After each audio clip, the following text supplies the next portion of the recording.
சென்னை சாலிகிராமம் பகுதியைச் சேர்ந்த 15 வயது சிறுமி சேத்துப்பட்டில் உள்ள தனியார் பள்ளியில் 11ஆம் வகுப்பு பயின்று வருகிறார். வயிற்று வலி காரணமாக இவரை கீழ்ப்பாக்கம் அரசு மருத்துவமனைக்கு பரிசோதனைக்கு அழைத்து சென்றுள்ளனர். அங்கு மாணவியை பரிசோதித்த மருத்துவர்கள் மாணவி பலாத்காரம் செய்யப்பட்டுள்ளதாக அதிர்ச்சி தகவலை தெரிவித்துள்ளனர். இது குறித்து காவல்துறைக்கும் தகவல் அளிக்கப்பட்டது. மாணவியிடம் நடத்திய விசாரணையில் பல திடுக்கிடும் தகவல்கள் தெரிய வந்தன. மாணவி தனது நண்பர்களுடன் இரவு நேரத்தில் அண்ணா நகரில் உள்ள ஹெல்லா கஃபேவிற்கு அடிக்கடி செல்வதை வாடிக்கையாக வைத்திருந்துள்ளார். கடந்த 2 மாதங்களுக்கு முன்பு கஃபேவில் வைத்து சினிமா ஆடை வடிவமைப்பாளரான இளம்பெண் அகிரா என்பவரை மாணவி சந்தித்துள்ளார். அகிரா மாணவியிடம் நட்பாக பழகி வந்த நிலையில் கடந்த மே மாதம் 13ஆம் தேதி தனது பிறந்த நாள் பார்ட்டிக்கு மாணவியை அழைத்துள்ளார்.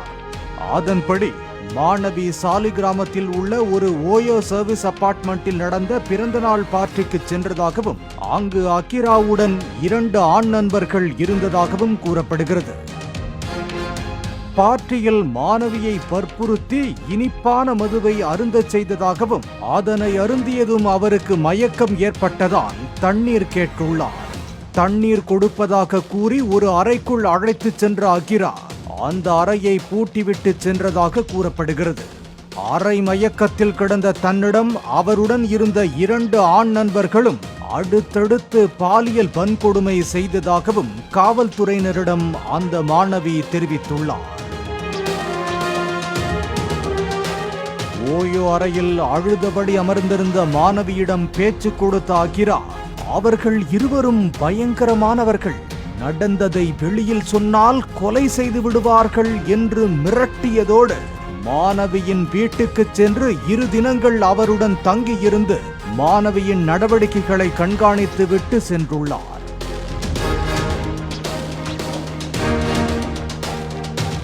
அவர் சென்ற பின்னர் தனது சகோதரியிடம் சம்பவம் குறித்து அவர் தெரிவித்து சிகிச்சைக்கு சென்றதால் பாலியல் வன்கொடுமை சம்பவம் வெளிச்சத்துக்கு வந்ததாக போலீசார் தெரிவித்தனர்.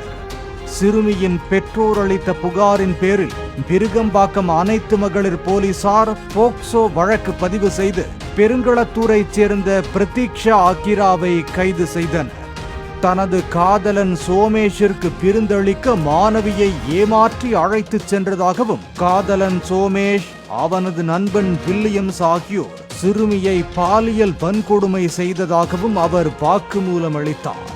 இதையடுத்து வடபழனி கல்லூரி மாணவரான சோமேஷ் என்கிற சோமசுந்தரத்தை கைது செய்த போலீசார் வில்லியம்ஸை தேடி வருகின்றனர். கூடா நட்பு கேடாய் முடியும் என்பதற்கு இந்த பாலியல் வன்கொடுமை சம்பவம் மற்றுமொரு சாட்சியாய் மாறியிருக்கிறது. பாலிமர் செய்திகளுக்காக ஒளிப்பதிவாளர் பிரதீப்புடன் செய்தியாளர் கதிரவன் மற்றும் வேல்ராஜ்.